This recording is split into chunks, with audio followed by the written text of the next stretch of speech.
बोलिए सदगुरुदेव की जय। पूज्य गुरुदेव असंग साहेब की। प्यारे भक्तगण, माताएं बहनें, इस सत्संग रूपी तीर्थ में डुबकी लगा रहे हैं और इस विराट सुखद प्रवचन कार्यक्रम के आयोजन करता महान भक्त मान्य श्री चंद्रशेखर जी मालवी अभी गुरुदेव जी को माल्यार्पण कर आशीर्वाद लिया। सभी जोरदार ताली बजाकर अभिनंदन करेंगे। बोलिए सदगुरुदेव की। एकं नित्यं विमलमचलं सर्वधी सच्चिभूतं भवातीतं त्रिगुणरहितं सद्गुरु तं नमामि। सद्गुरु तं नमामि। बोलिए सद्गुरु भगवान की जय। प्रातः स्मरणी पूज्यपाद श्री क्षमादेव जी के पावन चरणों का आशीष लेकर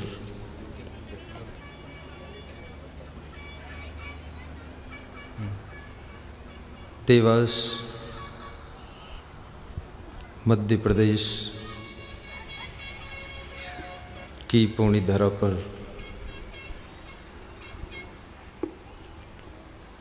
संपन्न हो रहे विराट सुखद सत्संग की गंगा में हम और आप निमज्जन करेंगे, जीवन को कृतार्थ करेंगे। सद्गुरु कबीर साहिब से किसी भक्त ने पूछा है कि संसार में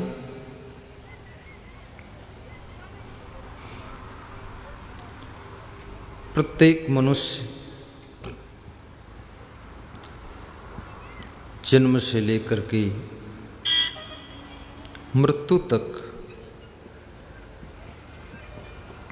सुख की तलाश करता है। सुख ढूंढते ढूंढते जीवन की शाम हो जाती है, जीवन की संध्या आ जाती है।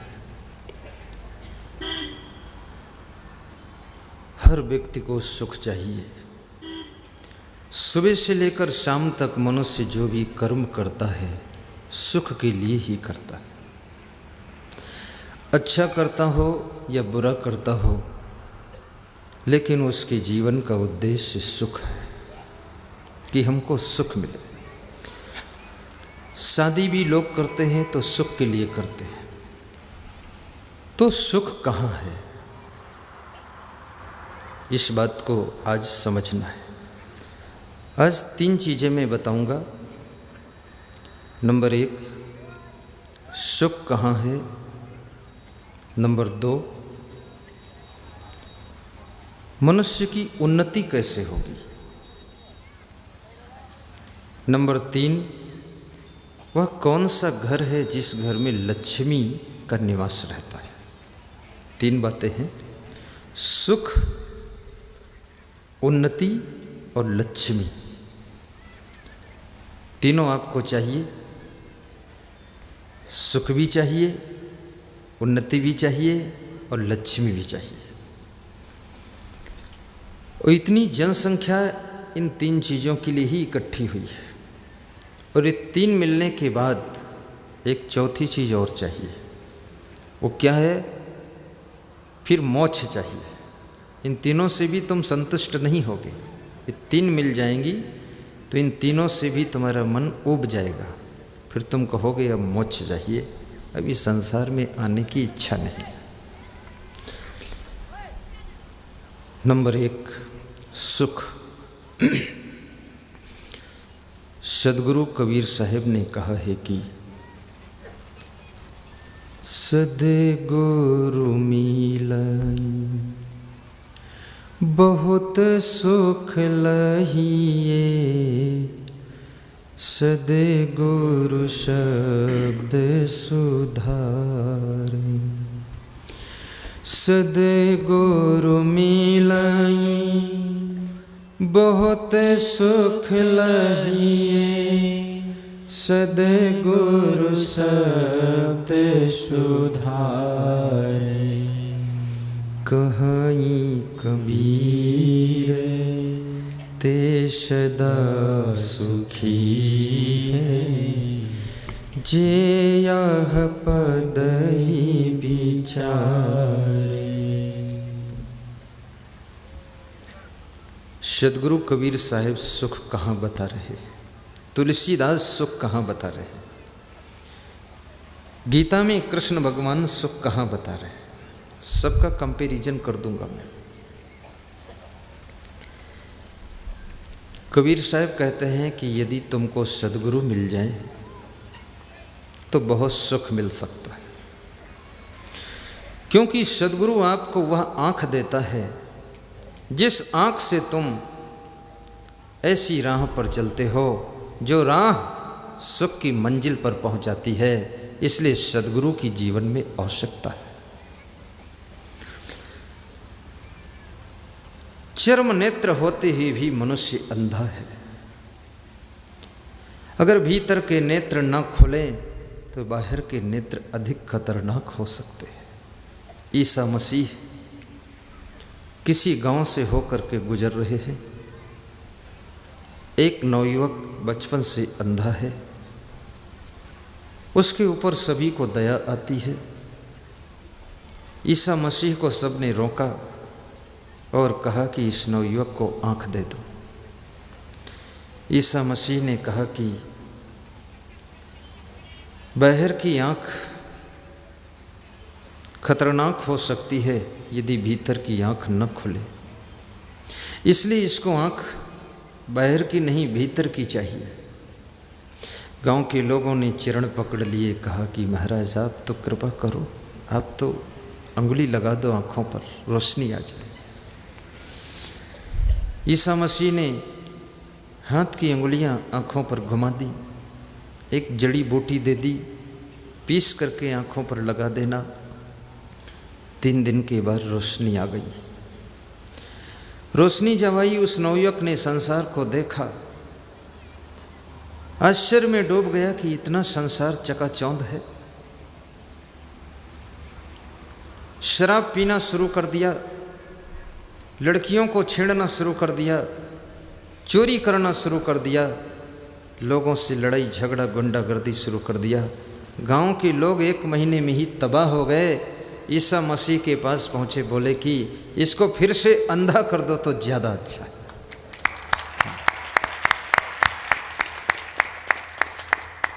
ईसा मसीह ने कहा कि संत किसी को अंधा नहीं करता है, संत तो आँख देता है। तुमने बाहर की आँख मांगी तो बाहर की मैंने दे दिया, लेकिन भीतर की आँख अगर नहीं खुली है तो बाहर की आँख हजारों लोगों के लिए दुखदायी हो जाती है। इसलिए भीतर की आँख खुलना जरूरी। आज समाज में जितनी विकृतियाँ फैली हुई हैं, विवेक नेत्र बंद है। मनुष्य कहाँ कहाँ सुख ढूंढ रहा है। संसार के विषय भोगों में सुख की तलाश चल रही है, भोगों में सुख नहीं है। यदि भोगों में सुख होता तो आज तक सब सुखी हो गए होते। जितना ज़्यादा तुम भोगों को भोगते हो उतना ज़्यादा टेंशन और चिंता बढ़ती जाती है। इसलिए मैं निवेदन करूँगा,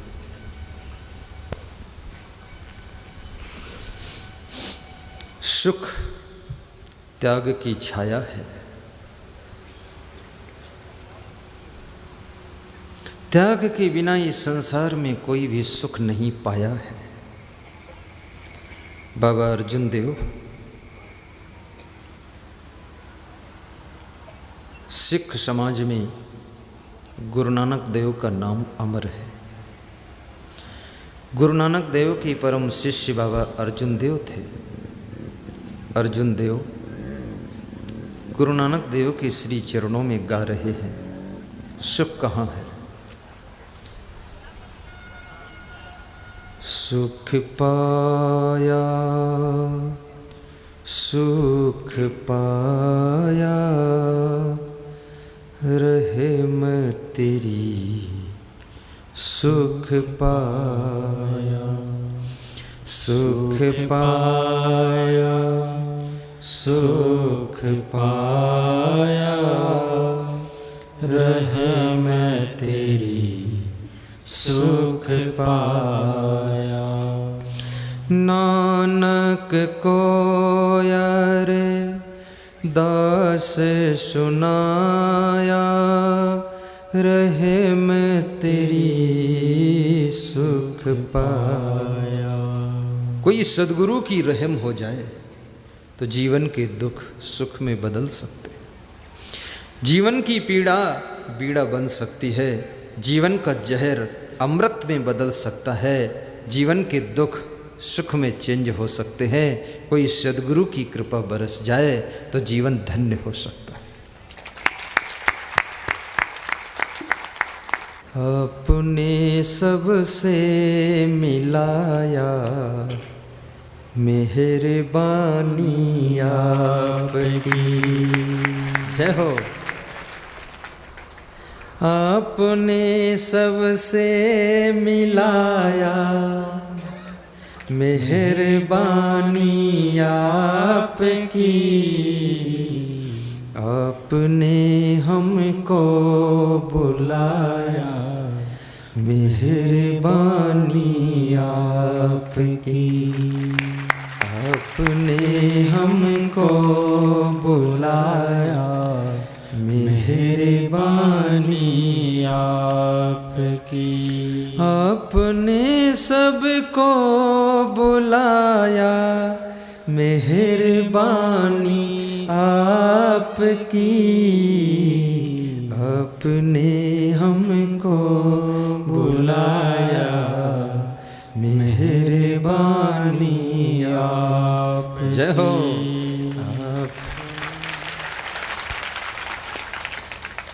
आज ताली बजाने में आप अलर्ट हैं। ताली बजाने से बहुत फायदे भी हैं। यदि आप ताली बजाओगे तो आपको शुगर की बीमारी नहीं होगी, एक फायदा।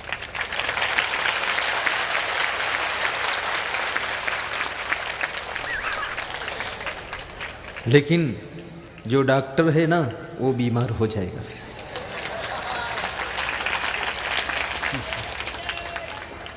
क्योंकि जब आप बीमार नहीं हो गए तो डॉक्टर बेचारा क्या करेगा, वो खुद बीमार हो जाए।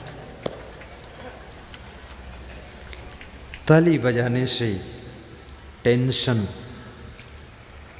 खत्म हो जाती है। इसलिए अपने घर में भी कभी कभी आपस में बात करते समय भी ताली बजा के बात कर लिया।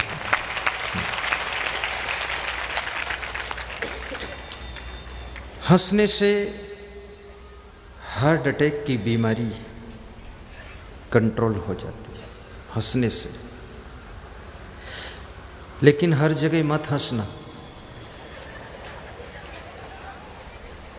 किसी के यहाँ मृत्यु कार्यक्रम में जाओ, वहाँ तुम हंसो तो लोग नाराज हो जाएंगे, दुख हो जाए। फिर वह कहेंगे क्यों हंस रहे हो, तो मेरा नाम ले लो, असंग साहब ने कहा था हंसना, तो मैं भी फंस जाऊंगा। वहाँ मत हंसना। सदैव प्रसन्न रहना, खुश रहना।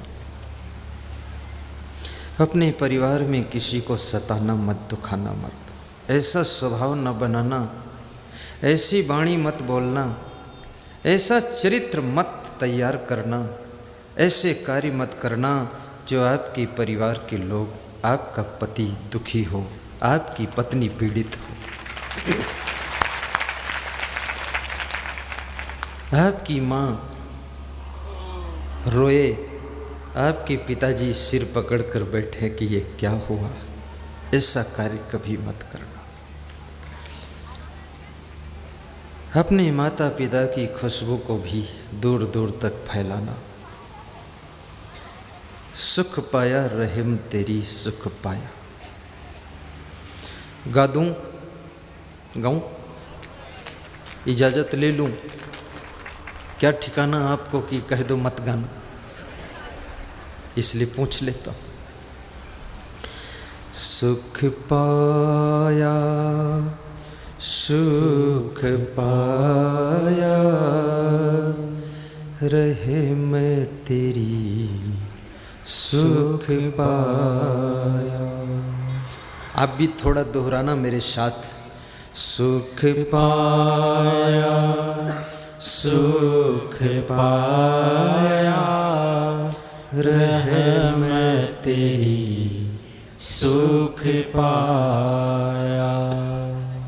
कौन है अपना कौन पराया, कौन है अपना कौन पराया, सब में वही है नूर समाया। रहम तेरी सुख पाया रहम तेरी सुख पाया। सुख पाया सुख पाया रहम तेरी। जय हो। सुख पाया। आपको सुख मिले ऐसी मेरी शुभ कामना है।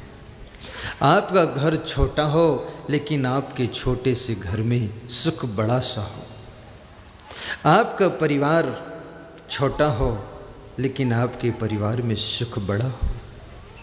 परस्पर प्रेम रखना सुख की पहली चाबी है। परस्पर प्रेम करना।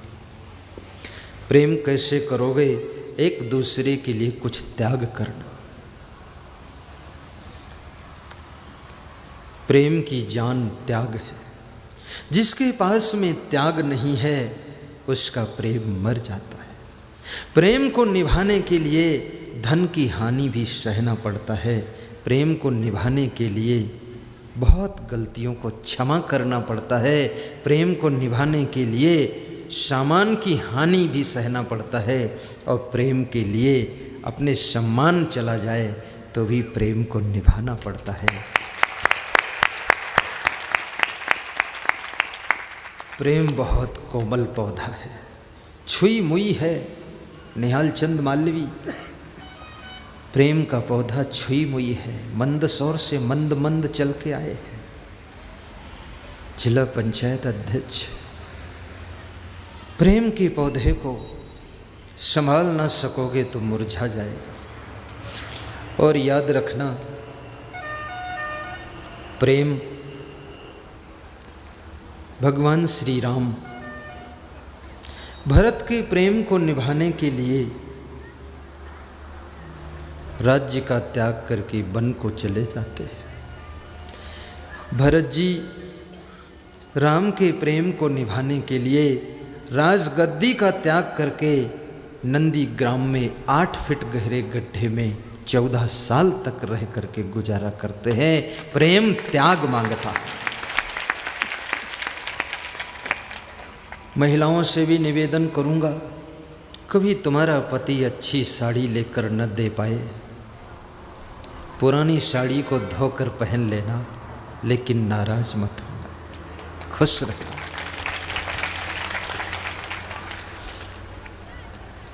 पुरुषों से भी कहूँगा, कभी आपकी पत्नी से, आपकी माँ से, आपकी बहन से थोड़ा सा भूल हो जाए तो उनकी भूल को भूल जाना और मुस्करा देना कि कोई बात नहीं है, कोई बात नहीं है। इस शब्द को याद कर लो। स्वयं अनुशासन में भी रहना, मर्यादाओं का पालन करना, अपने घर को मंदिर समझ करके रहना, बड़े बुजुर्गों में देवी देवता का दर्शन करना, जोश खरोश में कोई भी कार्य मत करना, बड़ी सावधानी से डिसीजन लेना, संभल संभल करके बोलना और अपने आचरण को इतना सुंदर बनाना कि आपके चरण छूने के लिए लोग लालायित रहे।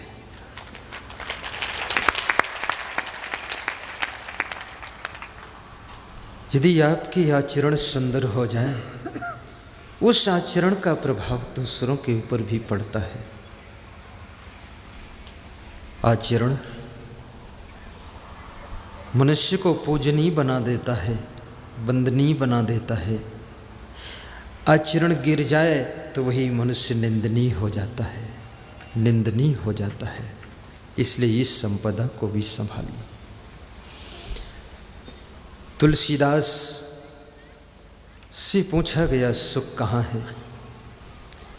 रामायण में एक प्रसंग आया है, 5 मिनट का उदाहरण है। काकभूषुंडी जी गरुड़ जी को समझा रहे हैं। हमारे भारत देश का कौवा भी बहुत चतुर है। कौवा सत्संग सुना रहा है, गरुड़ जी श्रोता बनकर सुन रहे हैं। आजकल तो कौवा चतुर नहीं है, आजकल तो बहुत से आदमी ही कौवा बन गए हैं, इसलिए कौवा की तो बात छोड़। कितने घरों की छत की मुंडेरी पर कौवा भी बैठने में शर्माता है बाप जी, क्योंकि कौवा भी जान गया है इस घर में पहले से बड़े बड़े कौवा बैठे हैं। सुबह से लेकर शाम तक काँव काँव लगा हुआ है। इस घर में बैठकर क्या करोगे? हो गए हो तो दोपहर तक नाराज़ी को मिटा लेना, ताकि आपका मन नॉर्मल हो जाए, क्योंकि नाराज़ होने से तुम्हारे मन को भी दुख होता है। ज़्यादा हीट में रहोगे तुम्हारी शांति सब भस्म हो जाएगी। दोपहर में किसी से कुछ डिस्टर्ब हो गए हो तो शाम तक अपने आप को बैलेंस में लाकर खड़ा कर देना, और शाम को आपका बैलेंस बिगड़ गया है तो सोने के पहले आप नॉर्मल हो जाना, ताकि आपको नींद अच्छी आ सके, प्रसन्नता से सो सके। कितने लोगों को देखा जाता है, एक बार नाराज हो जाएंगे 10 वर्ष तक मुंह फुलाए रहेंगे, स्वयं थक जाएंगे नाराज रहते रहते, दूसरों को भी थका डालेंगे। सरल स्वभाव बनाओ, मन की कुटिलता को दूर करो। काकभूषुंडी समझा रहे हैं गरुड़ को कि संत मिलन साम सुख जग नाहीं। गाइए, संत मिलन साम सुख जग नाहीं, नहीं दरिद्र सम दुख जग माही। धन्यवाद। संत के मिलन के समान संसार में कोई सुख नहीं है,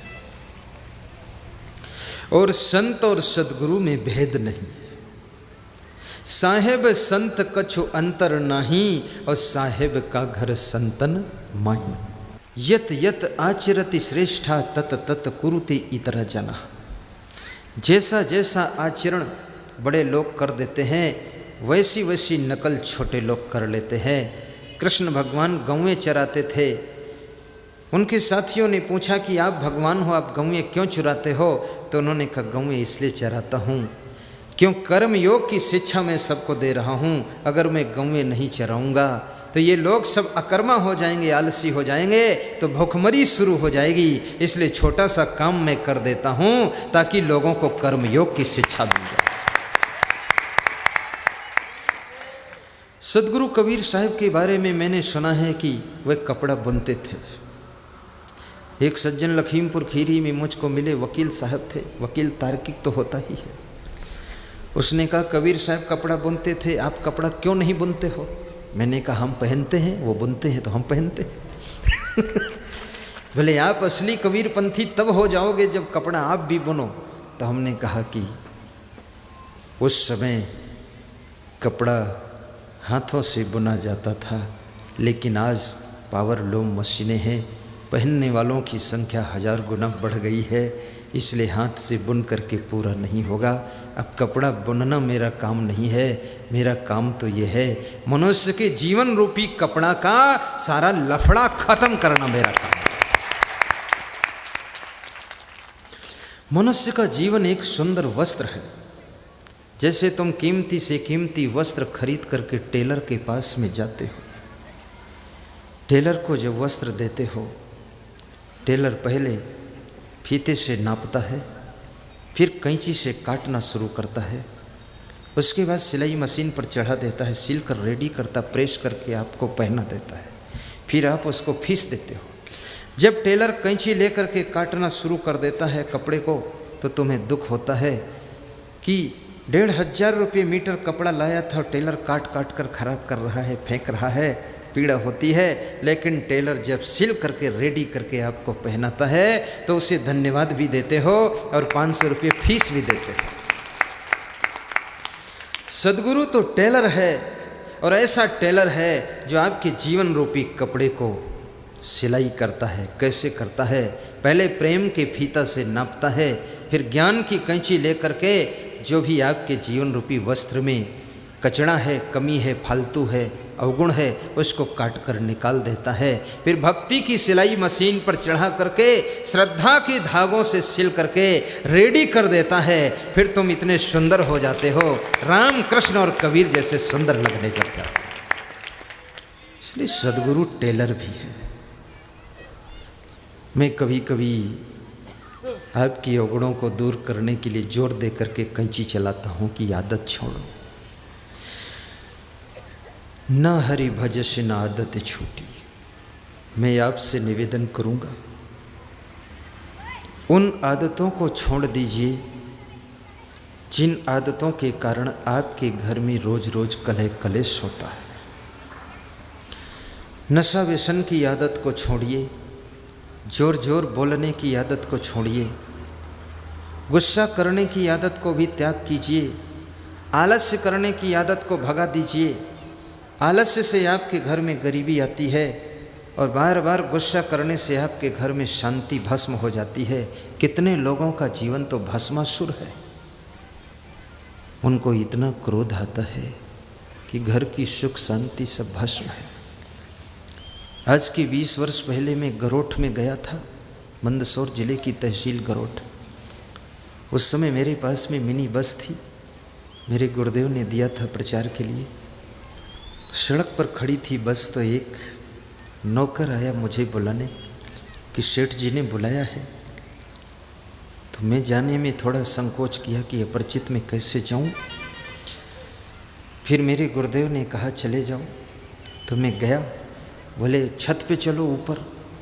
फिर और संकोच लगा कि अपरिचित के छत में जाऊं, दरवाज़ा बंद कर ले, कभी न छोड़े तो क्या होगा। हाँ, बड़ा झंझट है संसार में कि साधु को पैक कर दो। तो मैं 2-4 साधुओं को भी ले गया साथ में, इसलिए मैं अकेला कभी रहता नहीं, पूरे संतों के साथ रहता। सेठ जी मिले, उनकी धर्मपत्नी मिली, अरबपति आदमी थे। धर्मपत्नी रोने लगी, तो मैंने कहा क्या माता जी दुख है? बोले और तो सब ठीक है स्वामी जी, ये हमारे पति जी पूरे भस्मासुर हैं। इनको इतना गुस्सा आता है, इतना क्रोध आता है कि बिजनेस भी सब चौपट हुआ जा रहा है, घर में भी अशांति है। ऐसा कोई दिन नहीं जिस दिन हम परेशान न हों। थोड़ा इनको समझाओ, ये किसी तरह से शीतल हो जाए। अब किसी के घर में मैं गया हूँ, तुरंत उसको समझाना शुरू करूँ तो मेरे लिए भी खतरा है, कहीं मेरे ऊपर ही जोश आ जाए उसको कि तुम कौन हो तो चौधरी इसमें बीच में, ये हमारा आपस का मामला है। तो मैं बड़ा सोच में पड़ा। मैंने कहा कि माता जी संकोच लगता है, मैं नहीं समझा सकता हूँ आपके पति को। बोले मैंने छत से देखा था, आप बस में बैठे थे, नौकर को भेजा बुला लाओ। हमने सोचा संत ही शांत कर सकता है और कौन शांत करेगा। आग जो लगी आकाश में, झरझर गिरे अंगार, और साधु न होते जगत में, तो जरी मरता संसार, जरी मरता संसार।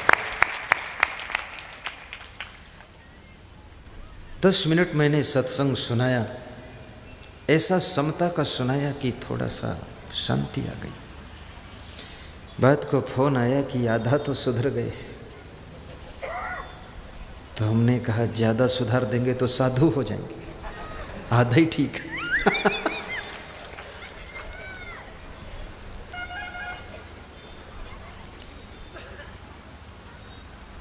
अपने स्वभाव को सरल बनाओ, मधुर बनाओ,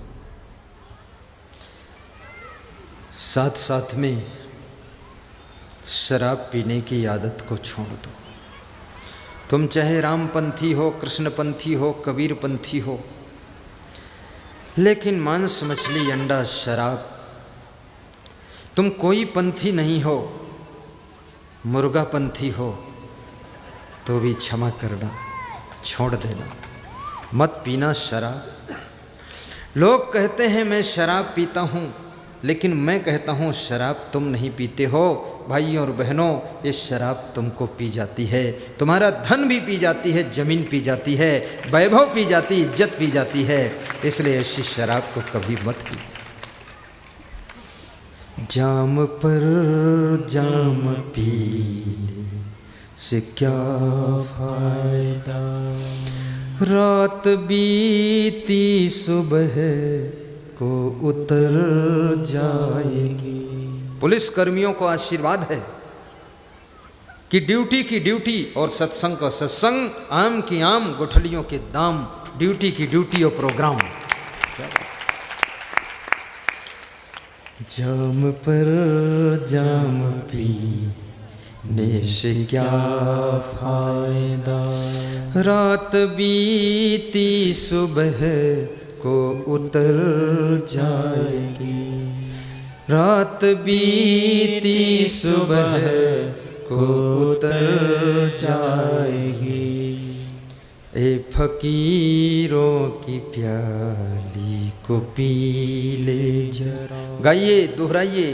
ए फकीरों की प्याली को पी ले जरा, तेरी सारी जिंदगी सुधर जाएगी, तेरी सारी जिंदगी सुधर जाएगी।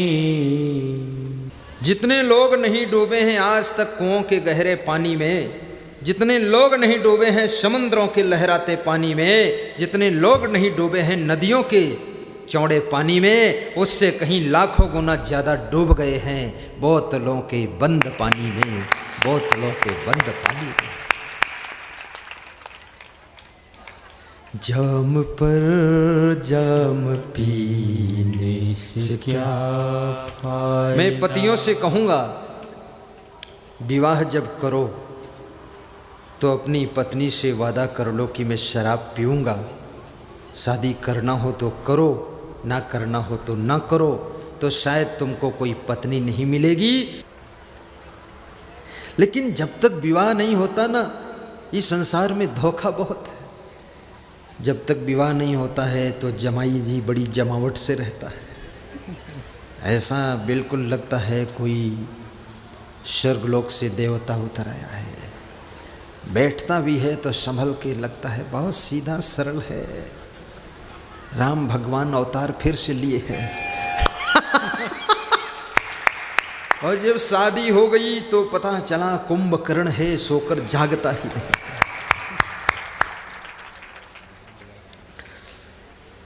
एक विद्यार्थी पढ़ रहा था तो मैंने कहा किस क्लास में हो? बोले 10 में। तो हमने कहा बहुत उम्र हो गई 10 में हो। बोले 10 में 3 बार फेल हुआ हूँ। तो मैंने कहा छोड़ दो। बोले पढ़ाई का सवाल ही नहीं। तो हमने कहा किसका सवाल है? बोले सवाल शादी का है। तो हमने कहा इससे क्या मतलब शादी का? बोले जो शादी देखने के लिए आता है तो उसको हम बता देते हैं कि पढ़ रहे हैं। मेरे पिताजी कहते हैं कॉलेज में जा रहा है, और जिस दिन शादी हो जाएगी उसी दिन बंद कर दूंगा। अब तुम अपने सास ससुर को भी धोखा देने पर तुले हो कि सास ससुर भी सोच रहे हैं बच्चा पढ़ रहा है, कुछ उम्मीद लेकर आगे नौकरी पा जाएगा। तुम केवल अपनी पत्नी को पाने के लिए झूठ मूठ स्कूल जा रहे हो। ऐसे धोखा मत दो। मैंने सुना है एक नवयुवक अपना विवाह ढूंढ रहा था। आजकल लोग स्वयं का विवाह स्वयं ढूंढते हैं, बहुत मज़ेदार लोग हैं। मेरे बचपन में तो पिताजी विवाह ढूंढते थे लोगों के, अब तो लोग खुद ही ढूंढ लेते हैं। पिताजी को शायद लेट हो जाए तो इसलिए जल्दी कर लेते हैं। ढूंढ रहा था, उसको कोई मनपसंद की स्त्री नहीं मिली, कोई लड़की नहीं मिली। धीरे धीरे उम्र उसकी 30-32 साल हो गई। किसी दिन मंदिर में गया पुजारी, और मंदिर में जाकर के भगवान के सामने बोला, तुमेव माता चविता तुमेव तुमेव बंधुश्च सखा तुमेव तुमेव विद्या द्रविणम तुमेव तुमेव सर्वम मम देव देव। आंखें मूंद कर बोला, और फिर जब आंखें खोला तो देखा एक लड़की खड़ी है वहाँ पर। तो उस लड़की से पूछा, तू कैसे? कहा, तुम कैसे? हम तो शादी के लिए आए। तो लड़की ने कहा, हम भी शादी के लिए आए। बोले, किसने भेजा? बोले, तुमेव माता च पिता तुमेव। इस मंत्र में प्रभाव है। उस लड़की की उम्र भी 30-32 साल हो गई, उसके भी मनपसंद कोई पति नहीं मिला। तो उस लड़के ने कहा कि मुझे तुम पसंद हो। लड़की ने कहा, मुझको तुम पसंद हो। तो सामाजिक नियम से विवाह करोगे कि मंदिर में फेरे लगा कर करोगे? बोले, सामाजिक नियम में देर लगेगी, मंदिर में जल्दी करो, चट्ट मंगनी पट्ट ब्याह। तो उस लड़की ने कहा कि विवाह के पहले जो भी तय होना है तय हो जाए, बात को कोई शिकायत नहीं रहनी चाहिए। बात को पति पत्नी के बीच में कोई लड़ाई झगड़ा ना हो, कले कलेश ना हो, प्रेम से रहो। तो जो भी कहना सुनना है पहले ही कहो, सुनो। तो पति ने कहा, मुझको कुछ भी नहीं कहना सुनना है, ना कहना है ना सुनना है, अभी भी नहीं और कभी भी नहीं। कभी भी कुछ नहीं कहूँगा, कुछ नहीं सुनूंगा, ना मैं कहूँगा ना तेरी सुनूंगा, पति ने कहा। तो पत्नी ने कहा, मुझे कहना है एक बात, अभी कह देती हूँ, बात को कोई शिकायत नहीं। तो जो पति बनने वाला है ना, बड़ी उत्सुकता से बोला, कहो क्या कहना है। तो उस स्त्री ने कहा, लड़की ने कहा कि देखो सब बात तो ठीक है, लेकिन मुझको भोजन बनाना नहीं आता है। तो उस पुरुष ने पूछा कि भोजन बनाना नहीं आता है, भोजन खाना आता है कि नहीं? तो उस स्त्री ने कहा, 3 मीटिंग खाना आता है, 3 बार खाती। तो पुरुष हंसने लगा, स्त्री भी हंसने लगी। तो उस स्त्री ने पूछा, तुम क्यों हंसे? उसने कहा, मैं इसलिए हंसा हूँ कि तुमने जो सच्चाई थी पहले ही कह दिया, अब झंझट कोई नहीं। तो उस स्त्री ने कहा, बात को शिकायत मत करना कि बुद्धू है, पागल है, भोजन नहीं बना पाती, ये नहीं कर पाती, वो नहीं कर पाती। बात को ऐसा मत बोलना, मुझे भोजन बनाना नहीं आता है, शादी करना हो तो करो, ना करना हो तो ना करो, लेकिन बात को शिकायत मत करना। तो पुरुष क्या बोला? उसने कहा, मैं शिकायत कभी नहीं करूँगा। तुमको भोजन बनाना नहीं आता है, मैं शिकायत कभी नहीं करूँगा। शिकायत करोगी तब तुम ही करोगी, क्योंकि मेरे पास बनाने के लिए कुछ है भी नहीं, सब खत्म कहानी। तुमको बनाना नहीं आता, हमने बनाने के लिए कुछ रखा ही नहीं, सब फाइनल कर दिया।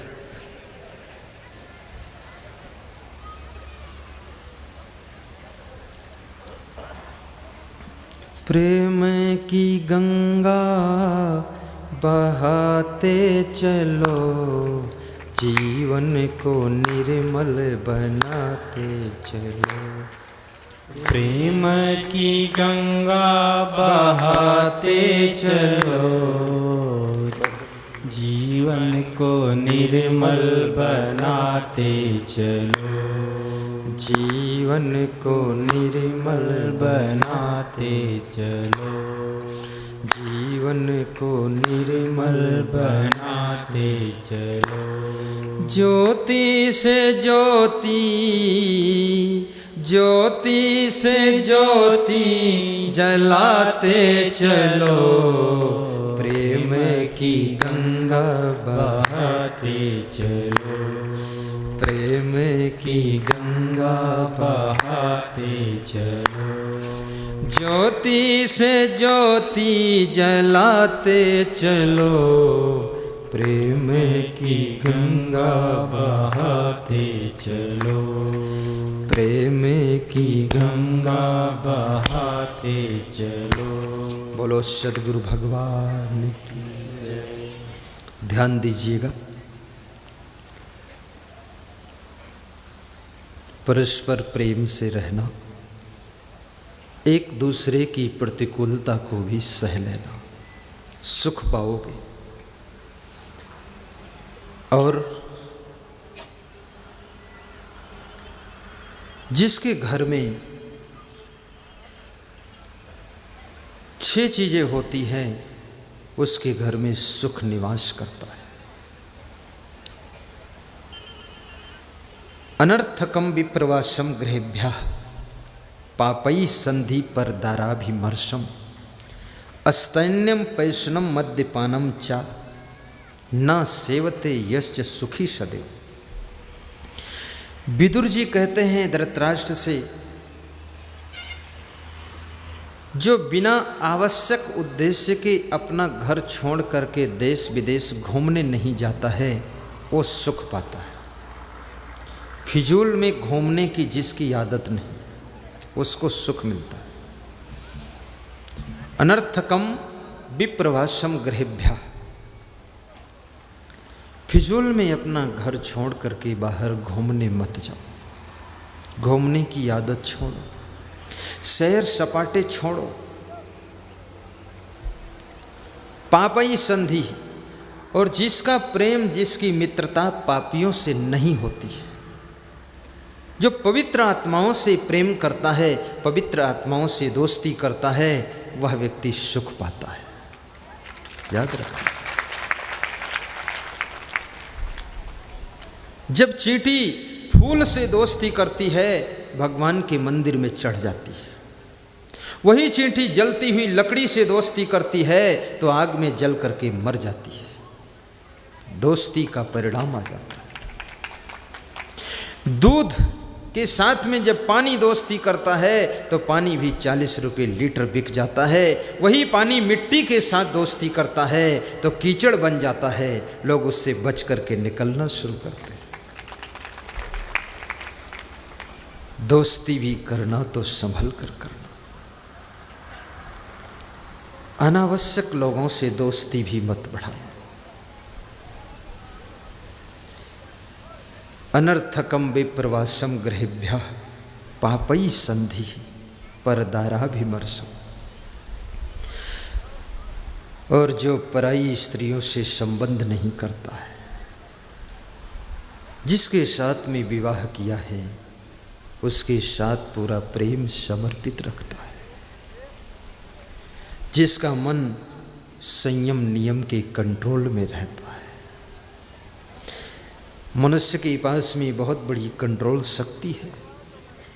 हाथी को मनुष्य कंट्रोल करता है, घोड़े को कंट्रोल करता है, गधे को कंट्रोल करता है, सांप को कंट्रोल करता है, शेर को कंट्रोल करता है, कुत्ते को कंट्रोल करता है, गाय भैंस को कंट्रोल करता है, मनुष्य सभी को कंट्रोल करता है। लेकिन याद रखना, मनुष्य अपने आप को कंट्रोल करने में चूक जाता है, इसलिए मनुष्य दुख पाता है। आपके पास में बहुत कंट्रोल करने की शक्ति है। कभी क्रोध आए तो अपने आप को कंट्रोल कर लेना। कभी काम वासना उत्पन्न हो तो भी काम वासना के वेग में कोई कार्य न करना, अपने आप को कंट्रोल कर लेना। भाइयों और बहनों, याद रखना, जीवन बहुत अमूल्य है। आग जब चूल्हे में रहती है, सब पूरे परिवार को रोटी बनाकर खिला देती है, दाल पकाकर खिला देती है। वही आग जब चूल्हे के कंट्रोल से बाहर हो जाती है, पूरे घर भर में फैल जाती है, तो सबको जलाकर राख कर देती है। इसलिए कंट्रोल जरूरी है। क्रोध भी एक आग है, इसको कंट्रोल करो। मैंने सुना है, एक छोटी सी जीवित कथा सुनाऊंगा।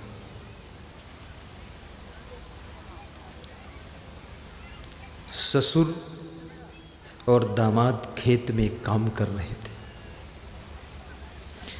एक ही बेटी थी, इसलिए दामाद को अपने घर पे रखा था। ससुर ने सारी प्रॉपर्टी दे दिया था। दामाद बड़ा परिश्रमी था। ससुर दामाद दोनों खेत में काम कर रहे हैं। खेत के पड़ोस में रास्ता है। रास्ते में एक यात्री जा रहा है। वो यात्री ससुर से पूछता है, अमुक गांव कितनी दूर है? ससुर ने कहा 4 कोस है। दामाद आ गया, उसने कहा, ससुर जी 4 कोस नहीं है, 3 कोस है। ससुर ने कहा, तू चुप रहे, फालतू बात मत कर, 4 कोस है। मेरी 80 साल उम्र हो रही, मैं पैरों से नाप चुका हूँ। दामाद ने कहा, उम्र चाहे 80 हो चाहे 180 हो, किलोमीटर गड़े हैं, 9 किलोमीटर है, 3 कोस से ज़्यादा नहीं। ससुर ने कहा, किलोमीटर की बात मत कर, मैं बचपन से जानता हूँ 4 कोस से कम नहीं। ससुर दामाद में बात टकरा गई। कितने लोगों की आदत होती है दूसरों की बात काटने की, बात लड़ाने की। मैं आपसे निवेदन करूंगा, जिसकी बात तुम काट देते हो तो उसके दिल से तुम्हारे प्रति प्रेम भी कट जाता है। इसलिए बहुत बदकट्टा स्वभाव मत बनाना। अगर पति कुछ कहे तो उसकी बात को मत काटना, और तुम्हारी पत्नी कुछ कह रही है तो भी बात को मत काटना। 4 कोस हो या 3 कोस हो, चलना है चले जाएंगे, लेकिन आपस में विवाद मत करना, बात मत काटना।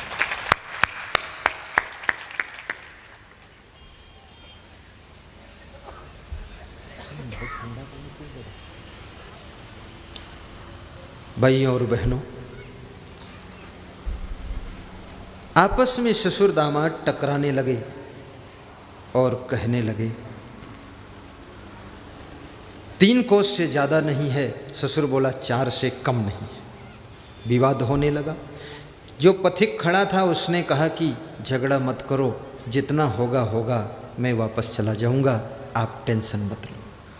ससुर बोला, बिल्कुल मत जाना, जब तक कोस तय न हो जाएं तब तक अगर पैर आगे बढ़ा दिया तो तुम्हारे पैर पर कुदाल मार दूंगा। बड़ा गर्म मिजाज का आदमी। यात्री भी फंस गया चक्कर में कि रास्ता पहुंचकर झंझट खड़ा हो गया। बात बढ़ते बढ़ते यहाँ तक बढ़ गई कि ससुर कुदाल लेकर के दामाद को मारने के लिए दौड़ा। दामाद भाग खड़ा हुआ। दामाद ने सोचा कि ससुर का पारा ज़्यादा गर्म हो गया है, शायद मार ही दे, इसलिए भागो। भागना भी एक कला है। मैं आपसे भी कहूँगा, जहाँ ऐसी स्थिति आ जाए कि तुम्हें लगे कि अब मार खा जाएंगे तो भाग जाना। हाँ, अरे बच जाओगे तो कल फिर निपट लेंगे, लेकिन आज मार क्यों खाओ, भाग जाओ। हमारे देश का भगवान कृष्ण भी जरासंध के आक्रमण से डर करके भाग गया था द्वारिका। जिस देश का भगवान भाग कर सिखा चुका है, तो उस देश के इंसान को भी कभी कभी भाग जाना चाहिए। हम लोग साधु बने तो घर से भाग गए, भागने से इतने महान हो गए, भागना पड़ता है। लेकिन कहीं सत्संग से ही मत भाग जाना। हाँ, ये भी सावधान रहे। सत्संग में जमकर बैठो। दामाद भाग रहा है, ससुर कुदाल लेकर के दौड़ा रहा है। इसी बीच में बेटी नाश्ता लेकर के खेत में आ जाती है, और बेटी देखती है कि पिताजी हमारे पति जी को मारने के लिए दौड़ा रहे हैं। बेटी ने कहा, पिताजी 1 मिनट रुको, क्या बात क्या है? मेरे पति को मार दोगे, मैं विधवा हो जाऊंगी, पिता ने कहा तू टेंशन मत ले, दूसरा पति ढूंढ दूंगा, लेकिन इसको तो फाइनल ही कर दूंगा। बेटी ने कहा पिताजी पति कोई साइकिल थोड़े है रोज ट्रांसफ़र किया जाए, तो जीवन का चुनाव होता है। जिस पति को जीवन दे दिया अब उसके सहारे ही जीना ठीक है। पिता रुक गया, कहा बेटी ये यात्री जा रहा था, इसने पूछा अमुक गांव कितनी दूर है, तो मैंने कहा कि 4 कोस है। इस दामाद ने बीच में आकर बोल दिया कि 3 कोस है। 1-2 फुट का अंतर होता तो मैं मान जाता, लेकिन 1 कोस का लंबा डिफरेंस है, इसलिए बर्दाश्त नहीं हुआ। और ये जिद्दी है दामाद। तो बेटी ने कहा पिताजी मेरा पति जिद्दी है तो मेरा पिता क्रोधी है, आप मारने जा रहे हो। लेकिन मैं 1 मिनट कुछ कहूँ, ऐसी बेटी की घर घर में आवश्यकता है जिस तरह की ये बेटी है। अभी देखो ये कहानी कहाँ पहुँच जाती है। बेटी ने कहा पिताजी तुमने मुझको जन्म दिया, मेरा पालन पोषण किया, मुझे शिक्षा प्रदान किया, मेरा विवाह इनके साथ कर दिया। मुझ जैसी लाडली बेटी को आपने इनको दे दिया, इनकी पत्नी बना दिया। मैं अकेली हूँ बेटी आपकी, आपने 3 मंजिल का मकान भी इनको दे दिया, 50 एकड़ ज़मीन दे दी, सारा सामान दे दिया। तो पिताजी मैं कहूँ आपसे कि 1 कोस का जो डिफरेंस है ये भी इन्हीं को दे दो, क्या लफड़ा है। जय हो जय हो। पिता ने कुदाल वहीं पर रख दी और बेटी के सिर पे हाथ रखा कि सौभाग्यवती हो बेटी। दामाद को बुलाया कि आ जाओ जमाई जी, सब मामला ठीक हो गया। दामाद आया, दामाद को प्रणाम किया। ससुर ने कहा कि सब ठीक हो गया। तो दामाद बोला ससुर जी मुझे नहीं पता था तुम इतना गर्म हो जाओगे। ससुर बोला कि मेरे गुस्सा बहुत आती है, लेकिन बेटी ने जो शब्द कहे उस शब्द से हम शांत हो गए। शब्द में वह शक्ति है कि मनुष्य को शीतल कर सकता है, शब्द मनुष्य को भड़का सकता है, सभी मनुष्य को लड़ा सकता है, शब्द ही मनुष्य को जोड़ सकता है, शब्द तोड़ सकता है। याद रखना शब्द आपको मोड़ सकता है और शब्द आपके प्राणों को भी छोड़ सकता है। शब्द में बहुत बड़ी शक्ति होती है। शब्द की शक्ति का वर्णन करते हुए कबीर साहब ने कहा है कि शब्दई मारा गिरि परा, शब्दई छाड़ा राज, और जिन जिन शब्द विवेक किया तिनका सरिगो काज। बहुत लोगों को याद भी है, मैं कहता हूँ वो भी ओठे हिला देते। वाह, पुराने सत्संगी लोग हैं। शब्द की मार से मनुष्य खड़ा है, वो गिर जाता है। शब्द की मार से मनुष्य प्राणों को छोड़ देता है। शब्द की मार से मनुष्य घर छोड़कर चला जाता है। शब्द की मार से मनुष्य मोह छोड़ देता है। शब्द की मार से मनुष्य वैराग्य को छोड़कर फिर रागी बन जाता है। शब्द में बहुत बड़ी शक्ति होती है, इसलिए शब्द को बहुत संभल कर बोलना। शब्दई मारा गिरि परा, शब्दई छाड़ा राज, जिन जिन शब्द विवेक किया तिनका सरिगो काज। मैं निवेदन करूँगा महिलाओं से, कोई शब्द बोलना अपने पति के लिए, अपनी सासू के लिए, या अपनी बहू के लिए, या अपने देवरानी जेठानी के लिए थोड़ा सा फिल्टर लगाकर बोलना, अंधाधुंध मत बोलना। तुम पानी छान कर पीते हो, शरबत छान कर पीते हो, चाय छान कर पीते हो, दूध भी छान कर पीते हो, तो मैं निवेदन करूँगा शब्द भी छान कर बोलना, ताकि शब्द विस्फोट न कर दे। देवास ये देवताओं का वास है, उसका नाम देवास है। भाइयों और बहनों ध्यान देना, आपके घर में जैसे इस बेटी ने बात कही है, शब्द कहा है, उसके पिता का क्रोध शांत हो गया।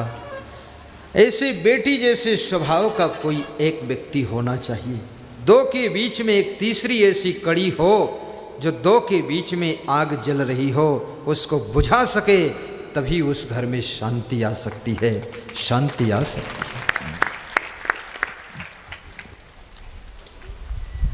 सदगुरु कबीर साहेब कहते हैं, सदगुरु मिले बहुत सुख लहिए। बोरना जी, सदगुरु मिले बहुत सुख लहिए, सदगुरु शब्द सुधारें, कहें कबीर ते सदा सुखी हैं, जे यह पद ही विचारे। कभी कभी सपने में भी गुरु का दर्शन करना,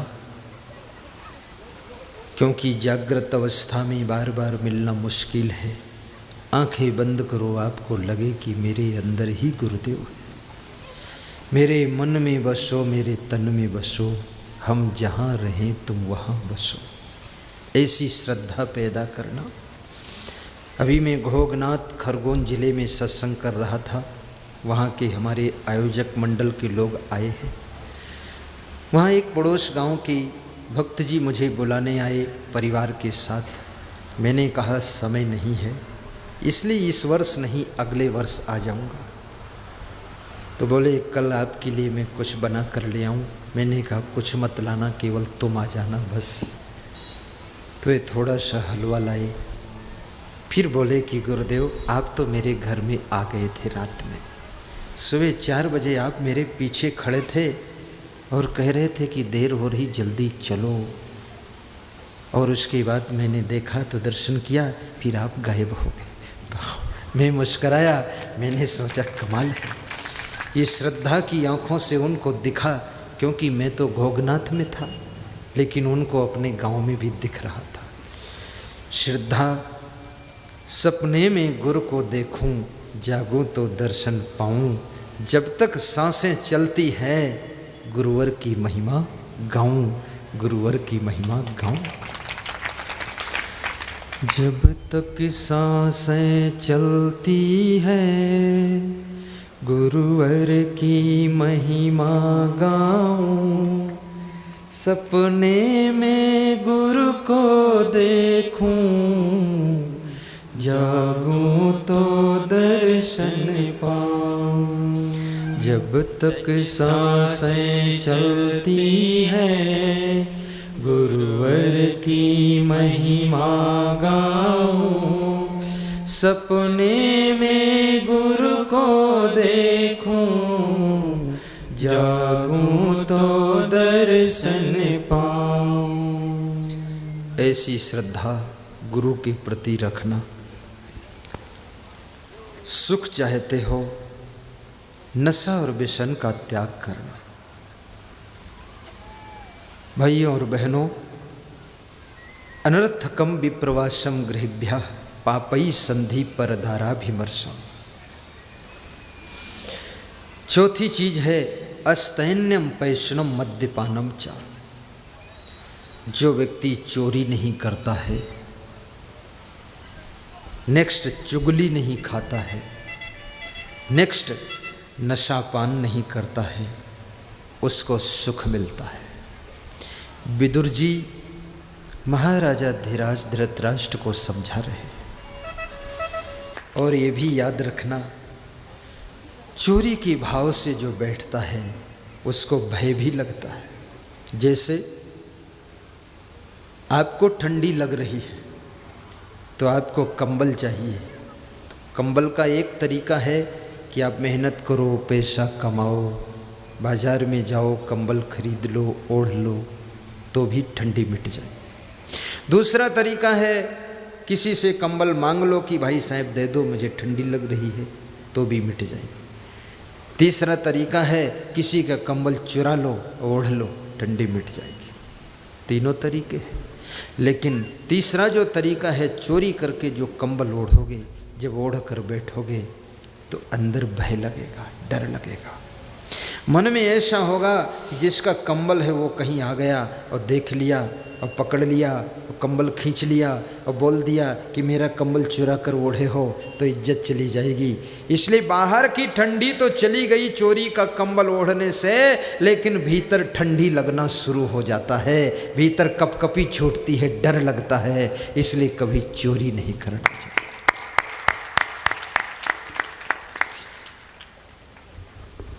जो चोरी नहीं करता है उसको सुख मिलता है।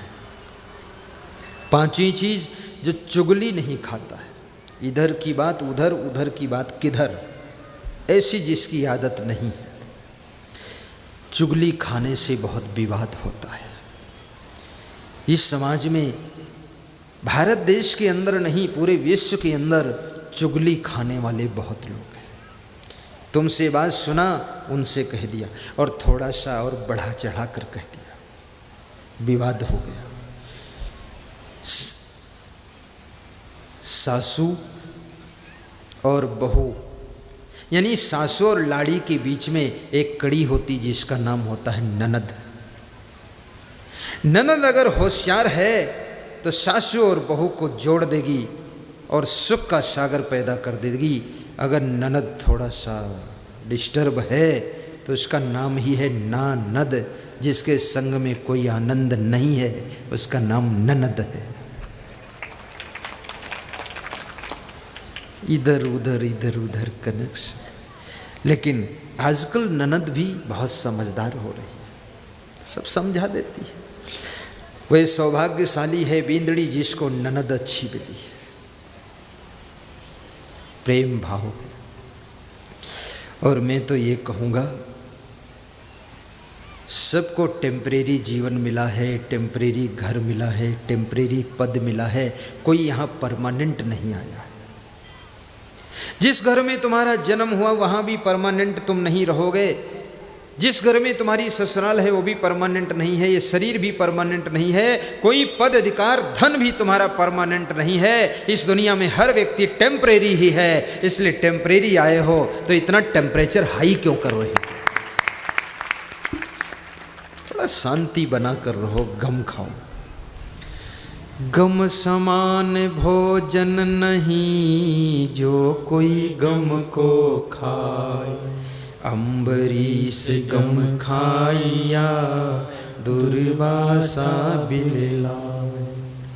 सदगुरु कबीर साहब क्यों महान हुए? बहुत गम खाते थे। सदगुरु कबीर साहब एक पगडंडी की राह के पास में बैठे थे। कोई नवयुवक आया, कबीर साहब से कहा कि उधर बढ़ो, तो कबीर साहब बढ़ गए। कहा और बढ़ो, तो और बढ़ गए। बोले और बढ़ो, तो और बढ़ गए। नवयुवक को जोश आ गया, उसने कबीर साहब को थोड़ा धक्का दे दिया तो कबीर साहब ऊंचे से नीचे गिर गए। फिर उठकर आए, संभल कर बैठ गए। 4-5 श्रोता कबीर साहब का सत्संग सुन रहे थे। उन श्रोताओं ने कहा, इसने आपको धक्का क्यों दिया? इसको मैं ठीक कर दूं? तो कबीर साहब ने कहा, उसको मत ठीक करो, अपने आप को ठीक कर लो तो बेड़ा पार हो जाएगा। बोले आप इतने महान पुरुष हैं, आपको इसने धक्का क्यों दिया? बोले ये विषय उसका है, मेरा विषय सत्संग है, इसलिए उस विषय में मैं जाना नहीं चाहता हूँ, मैं सत्संग में ही रहना चाहता हूँ। कबीर साहब फिर सत्संग करने लगे। वही नवयुवक 2 घंटे के बाद घूमते घूमते ढूंढते ढूंढते वहीं पर आया और किसी से पूछ रहा है कि क्या तुमने कबीर साहब को देखा है, क्या तुमने कबीर साहब को जाना है, कहाँ हैं, किधर हैं? तो लोगों ने इशारा दिया, वो रास्ते में बैठे कबीर साहब पगडंडी के किनारे सत्संग कर रहे हैं, जाओ मिलो। तो उसने कहा, मेरी पत्नी ने भेजा था कबीर साहब को गुरु बनाना, मैं गुरु बनाने के लिए आया था। लगता है ये तो वही आदमी जिसको धक्का देर कर नीचे गिराया था। कबीर साहब के पास में गया, चरणों में दंडवत किया, क्षमा मांगी, माफ़ी मांगा कि आपको धक्का मार कर नीचे गिरा दिया, माफ़ करना, आपको गुरु बनाने आया था लेकिन धक्का मार कर चला गया। तो कबीर साहब ने बहुत अच्छा जवाब दिया। कबीर साहब ने कहा कि 2 पैसे की हंडी लेवे, ठोंक बजाए दाम तब देवे, बड़े दाम का हीरा भाई क्यों न परीक्षा करके लाई। 2 पैसे की मिट्टी की हंडी भी मनुष्य खरीदता है तो ठोंक बजा कर देख लेता पक्की है कि कच्ची है, तब खरीदता है। और तुमको तो गुरु बनाना है, तुमने भी थोड़ा धक्का मार कर देख लिया गुरु पक्का है कि कच्चा है, अब गुरु कर लो, तुमको हम पार कर देंगे। कबीर साहब ने कहा तूने मुझे यहाँ धक्का मारा है तो नीचे गिरा दिया, और मैं ऐसा ज्ञान का धक्का मारूंगा तेरे को भवसागर से निकाल कर पार कर दूंगा। कबीर तुम्हारी जय जय हो, कबीर तुम्हारी जय जय हो, भगवान तुम्हारी जय जय हो, भगवान ताली बजा के तुम्हारी जोरदार जय कीर्तन है, हो, पाप कट जाएंगे, सुख मिलेगा। तुम्हारी जय जय हो, गुरुदेव तुम्हारी जय जय हो, हे क्षमा तुम्हारी जय जय हो, हे क्षमा तुम्हारी जय जय हो, भगवान तुम्हारी जय जय हो, भगवान तुम्हारी जय जय हो, गुरुदेव तुम्हारी जय जय हो, गुरुदेव तुम्हारी जय जय हो, एक बार जो दर्शन पाता है, एक बार जो दर्शन पाता है, वह आप ही का हो जाता है, वह आप ही का हो जाता है, क्या गुप्त तुम्हारी प्रीति है, क्या गुप्त तुम्हारी प्रीति है, गुरुदेव तुम्हारी जय जय हो, गुरुदेव तुम्हारी जय जय हो, कबीर तुम्हारी जय जय हो, कबीर तुम्हारी जय जय हो, महावीर तुम्हारी जय जय हो, महावीर तुम्हारी जय जय हो, हे नानक साहिब जय जय हो, हे नानक साहब जय जय हो, हे बुद्ध तुम्हारी जय जय हो, हे बुद्ध तुम्हारी जय जय हो, बोलो सद्गुरु भगवान भगवान की जय। थोड़ी देर कीर्तन भी हो गया है, थोड़ा सीधे बैठ जाओ, थोड़ा आंखें बड़ी खोलो, हमारी ओर देखो। मैं तो बहुत मुड़ मुड़ के देखता हूँ।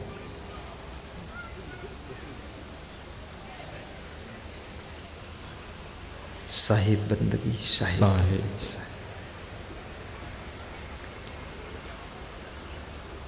सुख मद्यपानम चा न सेवते यश्च सुखी सदैव।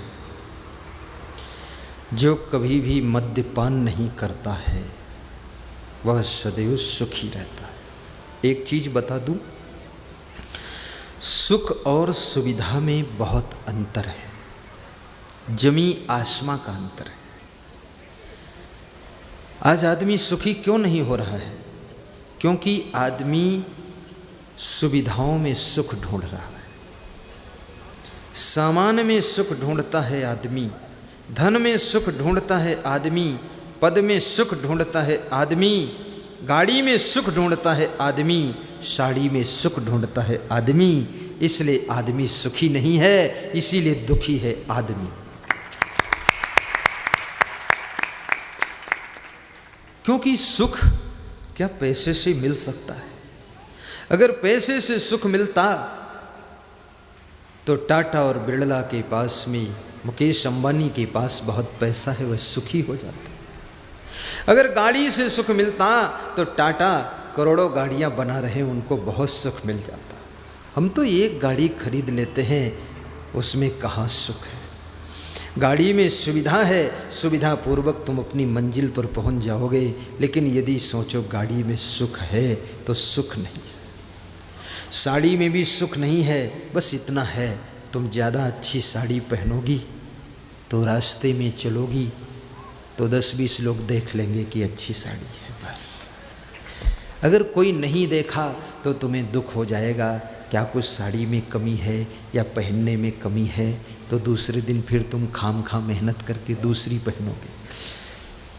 कपड़ों में भी सुख नहीं है। कपड़े तो ठंडी गर्मी मौसम से बचने के लिए, मानवीय मर्यादा की सुरक्षा के लिए पहने जाते हैं, लेकिन इसका अर्थ ये भी नहीं है कि तुम फटे फटाए कपड़े पहनो, कचड़ा लगा हुआ। थोड़ा ठीक ठाक भी पहन लो, कोई हर्ज नहीं, लेकिन इसमें सुख नहीं है। सुख कहाँ है? एक दूसरे की गम खाने में सुख है, परस्पर प्रेम से रहने में सुख है, सहनशीलता में सुख है, सरलता में सुख है, नम्रता में सुख है और सेवा भाव में सुख है। गुरुदेव के सत्संग में सुख है, भक्ति में सब सुख है, इसलिए भक्ति कीजिए और सुख के सागर में गोता लगा लीजिए।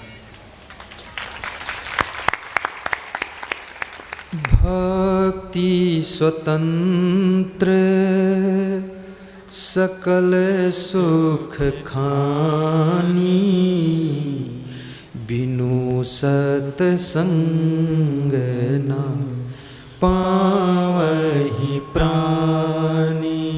भक्ति स्वतंत्र सकल सुख खानी, बिनु सतसंग न पावहि प्राणी।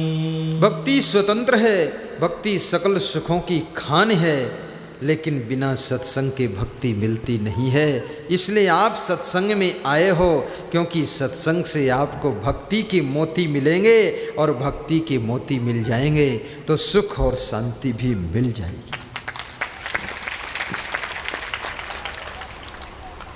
एक चीज और बता दूं, बहुत अच्छी बात है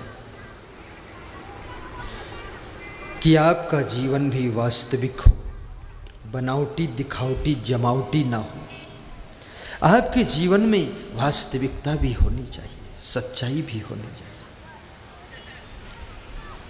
क्योंकि सच्चाई आपको सुख देती है।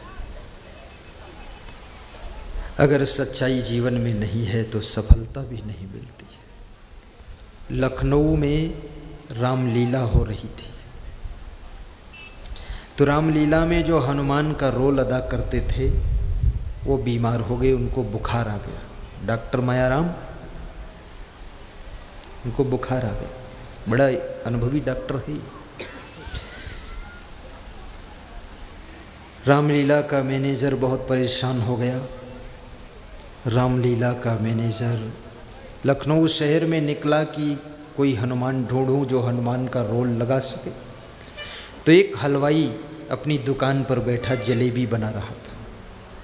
उस हलवाई से पूछा, क्या तुम रात भर के लिए हनुमान बन सकते हो? उसने कहा, हनुमान बनने से क्या फ़ायदा? तो रामलीला के मैनेजर ने कहा, हलवाई बनने से क्या फ़ायदा? बोले, हलवाई बनने से 200 रुपये मिलते हैं प्रॉफिट के हमको शाम तक। तो बोले, हनुमान बनने से आपको 500 रुपये मिलेंगे। तो उसने कहा, मैं हनुमान तुरंत बन जाऊंगा, हलवाई नहीं बनूंगा। चलो, रात में रामलीला हो रही थी। हलवाई आया, हनुमान बनकर बैठ गया। हनुमान जी का मुखौटा लगा दिया गया, पूंछ हनुमान जी की लग गई, गदा हनुमान जी का पकड़ लिया। तो पूछा, करना क्या इसमें पड़ेगा? बोले, रावण आएगा, पूछेगा तुम कौन हो, तो बता देना मैं हनुमान हूँ। और जब पूछेगा क्या कर रहे हो, तो कह देना सीता की खोज कर रहा हूँ। बस इतना ही करना है, 500 रुपये मिल जाएंगे। तो उसने कहा, ये तो हम रोज़ कर देंगे, इसमें क्या बात है? बोले, पहले एक दिन करो फिर रोज़ करना। रामलीला नाटक प्रारंभ हुई। पर्दा उठा, रावण प्रकट हुआ। जो हलवाई हनुमान बन करके बैठा है उसके सामने रावण आया। रावण की बड़ी बड़ी मूछें थी, भयंकर चेहरा, कनक भूधराकार शरीरा, समर भयंकर अति बलवीरा।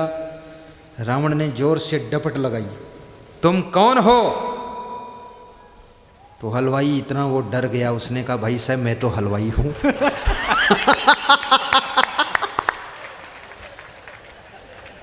बोले तुम यहां क्या करते हो? बोले मैं तो जलेबी बनाता हूं, बाकी कुछ नहीं। सारी रामलीला चौपट कर दी। रामलीला के मैनेजर ने जल्दी पर्दा गिराया, धक्का मारकर बाहर किया कि चल भग यहाँ से।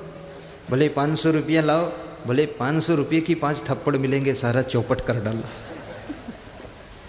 सच्चाई छिप नहीं सकती कभी झूठे वसूलों से, और खुशबू आ नहीं सकती कभी कागज के फूलों से, कागज के फूलों से। हमारे आपके जीवन में सच्चाई भी होनी चाहिए। संत बनो तो सच्चे संत बनो। आगता श्री से आगता, ये लक्ष्मी को बुलाने का मंत्र है। आप कहो तो इसे हिंदी में खोल दूं, और ना कहो तो संस्कृत में रहने दो। हिंदी में खोलूं? खोल देता हूं, क्योंकि संस्कृत आप सबके पल्ले नहीं पड़ेगी। मूर्खा यत्र न पूज्यन्ते, धान्यम यत्र सुसंचितम। जिस घर में मूर्खों का सम्मान नहीं होता है, जिस घर में कोई मूर्खता का कार्य नहीं करता है, जिस घर में कोई मूर्ख नहीं होता है, आहा, मूर्ख के 3 लक्षण होते हैं। मूर्ख जिद्दी होगा, मूर्ख क्रोधी होगा, और मूर्ख बहुत हठी होगा। ये 3 लक्षण जिसमें मिल जाए तो उसको मूर्ख होने का सर्टिफिकेट दिया जा सकता है। ये मूर्ख है। इसलिए कभी जिद न करना, सरल स्वभाव रखना, अपने आप को बदल भी लेना, परिवर्तन भी कर लेना। जिसके घर में कोई मूर्ख नहीं है, कोई मूर्खता का काम नहीं करता है, और जिसके घर में मूर्खों का सम्मान भी नहीं है, वो हो बहुत बड़ी बात है। हर डाल पे उल्लू बैठा है, कोई डाल खाली नहीं जहां पर समझदार बैठे। उस घर में लक्ष्मी आकर के निवास करती है। जिस घर में बुद्धिमान का आदर होता है, समझदार का सम्मान होता है, विवेकवान की इज्जत होती है, जिस घर में मास्टर माइंड वाले का बहुत बड़ा ख्याल किया जाता है, उस घर में लक्ष्मी आधी रात को आती है और सदा वहीं पर बसेरा करती है। दूसरी चीज, धान्यम यत्र सुसंचितम, जिसके घर में अन्न का अपमान नहीं होता है।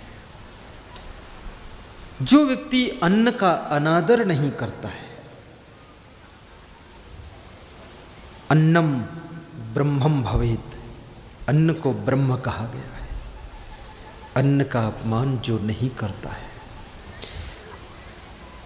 झूठा अन्न अपने थाल में छोड़ता नहीं है, जितना खाना है उतना ही लेता है, अन्न को फेंकता नहीं है, नुकसान नहीं करता है, अन्न के एक एक दाने को संभाल कर रखता है।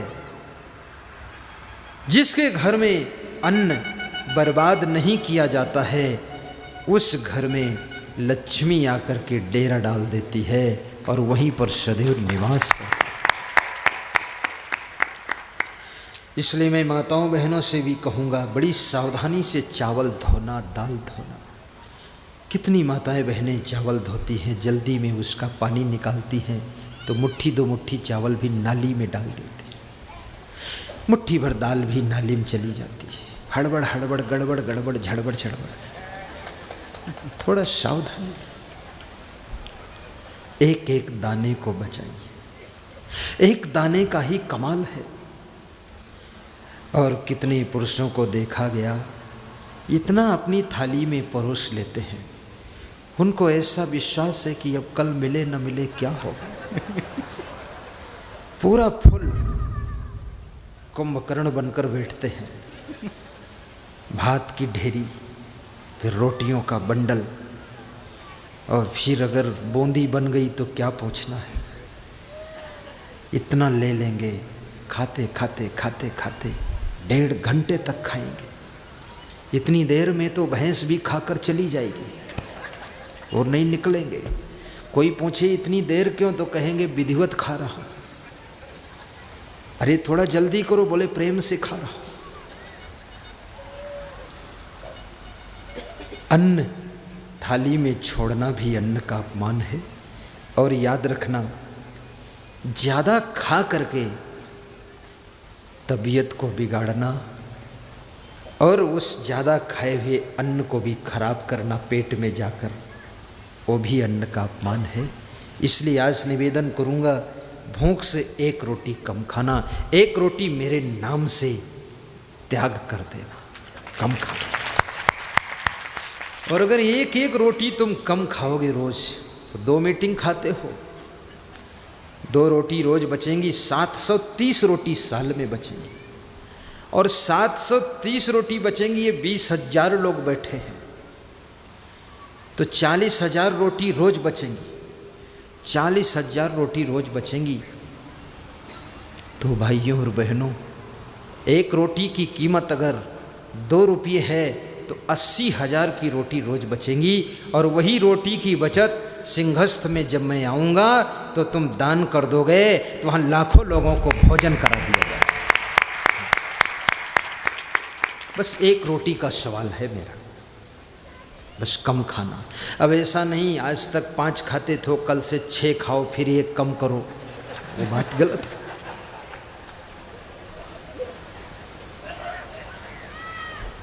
पेट की मोटर में खाने की सवारी कम भरो, पेट की मोटर में खाने की सवारी कम भरो, पेट की मोटर में खाने की सवारी कम भरो, फेल हो जाएगी ओ। जोर से बोलो आप। फेल हो जाएगी ओ, लोड हो जाने के बाद। जय हो। फेल हो जाएगी ओवर, लोड हो जाने के बाद, आरज़ू मंदान सेहत याद रखें। आज स्वस्थ रहने का एक मंत्र दे दूं? आज दूं कि अगले साल दूं? आज। इसका मतलब तुम स्वस्थ नहीं हो क्या? दे देता हूं।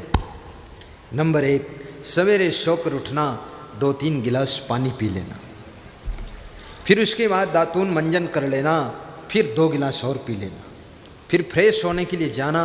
पेट की कब्जियत खत्म हो जाएगी, सारी बीमारी भी खत्म हो जाएगी। और मंजन के बाद, फ्रेश होने के बाद 2 पत्ती तुलसी की और 2 लौंग मुंह में रख करके उसका रस चूस लेना। तो इससे कभी लकवा अटैक नहीं होगा, हार्ट अटैक नहीं होगा, बीपी भी कंट्रोल रहेगा और स्मृति मेमोरी क्षमता आपकी बहुत डबल रहेगी। लेकिन आपको चुपके से बताया हूँ, सबको मत बताना, अपने तक रखना।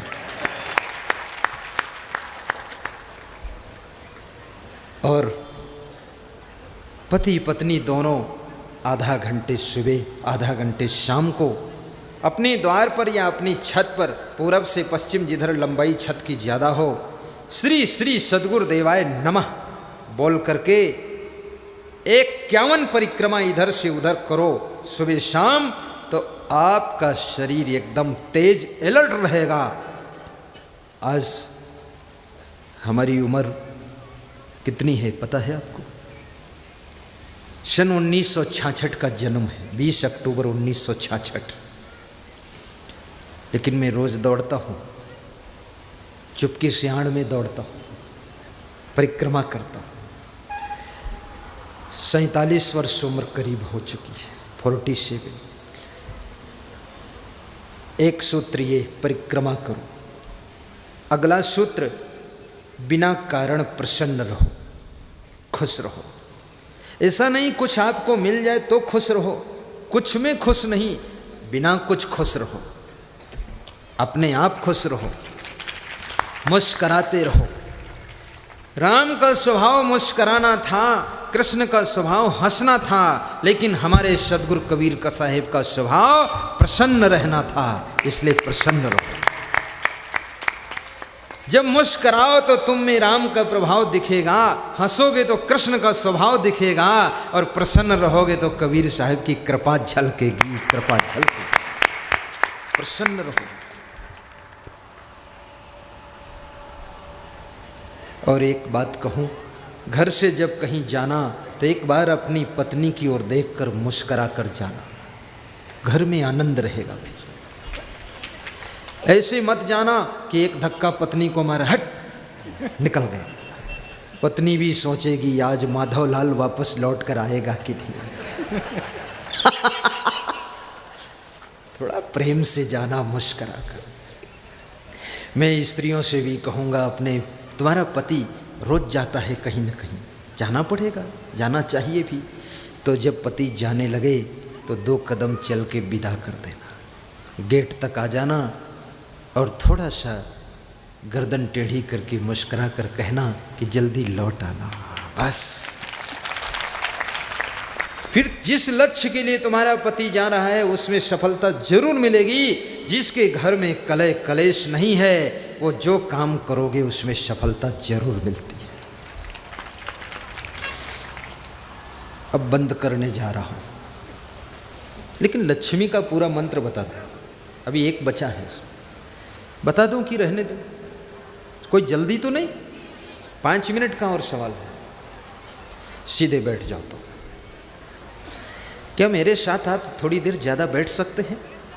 अच्छा, मेरे साथ खड़े भी हो सकते हैं, मेरे साथ पैदल भी चल सकते हैं, मेरे साथ हंस भी सकते हैं, मुस्कुरा भी सकते हैं, रो भी सकते हैं। कमाल सब कुछ करने को तैयार है, कितना प्रेम है। मुस्कुराते रहो, गुनगुनाते रहो, वक्त जीवन का यूं ही निकल जाएगा, वक्त जीवन का यूं ही निकल जाएगा। मुस्कुराते रहो, गुनगुनाते रहो, मुस्कुराते रहो, गुनगुनाते रहो। वक्त जीवन का यूं ही निकल जाएगा, वक्त जीवन का यूं ही निकल जाएगा। 5 मिनट में समापन करूंगा, धैर्य के साथ बैठे रहना। दाम्पत्ये कलहो नास्ति, श्री स्वयं आगता। जिसके दंपति जीवन में कभी कलह नहीं होती है, उसके घर में लक्ष्मी आकर के परमानेंट निवास करती है। पति पत्नी के बीच में कलह न, एक सलाह से रहना। पति पत्नी अपने को बड़ा मत समझना, एक दूसरे को बड़ा समझ करके गुजारा कर लेना। पति का सम्मान कर देना, धन्यवाद दे देना। कभी कभी अपने पति की प्रशंसा करना, कभी कभी अपनी पत्नी की भी प्रशंसा करना कि तुमने बहुत अच्छा भोजन बनाया है। रोज मत करना, रोज की प्रशंसा प्रभाव नहीं डालती, फिर सब समझ जाते हैं कि ये तो ऐसे कह रहा है। इसलिए कभी कभी कर, और आपके घर में लक्ष्मी आएगी। संत गुरु के चरण पड़ जाएं, श्रद्धा से सजल नेत्रों से उनके चरण छू लो, तो भी आपके घर में लक्ष्मी का निवास हो जाएगा। जिसके घर में दरिद्र आ गया हो, दारिद्र्य नाशनम दानम, दान करना शुरू कर देना, आपके घर का दरिद्र नष्ट हो जाएगा। दरिद्र को भगाने वाला दान है, इसलिए मैं आपसे कहूँगा दानी बन करके जियो। दान से बहुत उन्नति होती है। दाना फेंकने से पंछी आते हैं, उन्हीं पंछियों में कभी कभी हंस पंछी आकर दर्शन दे देता है। उस्मान भाई, उन्हीं पंछियों में कभी कभी हंस पंछी आकर भी दर्शन दे देता है। दान करने से संत आते हैं, उन्हीं संतों में कभी कभी परम संत आकर दर्शन दे देता है और आपके दरिद्र को दूर कर देता है। और सेवा करना, गौ माता की भी सेवा करना, गौ